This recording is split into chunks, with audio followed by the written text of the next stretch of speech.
This video is about multi-level activities for speaking, both conversation and oral grammar. We'll be talking about using conversation cards and practice cards.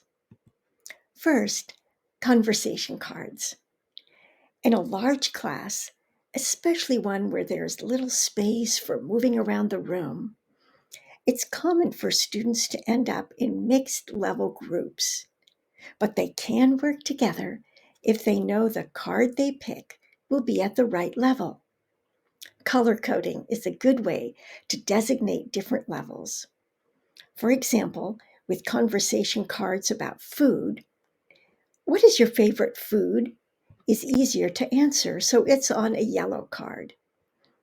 Talk about a food or cooking disaster you've experienced requires more advanced English, so it's blue.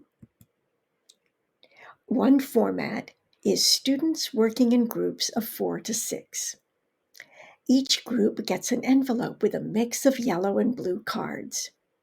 Students put the cards face down on a desk and take turns picking one up and responding. One at a time, students read the prompt and answer it. For example, what kind of food are you best at preparing? How did you learn it? I'm pretty good at baking a cake. My aunt taught me when I was young. Classmates can ask questions like, what kind of cake? Then it's the next person's turn. It's good to prepare enough cards in a set that there are at least 3 for every student and a good mix of easy and more challenging. In a class with space to walk around, the cards can be used with the format walk and talk. Cards are face down on the front table. Students only see the color, not the question. Students get out of their seats, choose a card for the level they feel right about for that day, walk around, and find a classmate to talk with. They take turns reading the prompt and answering the question. Then they move around and find someone else to talk with. Repeating their answer several times with a different person helps build fluency. We've talked about conversation cards, but you can also use cards to prompt grammar practice in pairs or small groups. Again, color coding helps students of all levels work together. For example, the prompt on the yellow or easier card elicits, "What do you need?"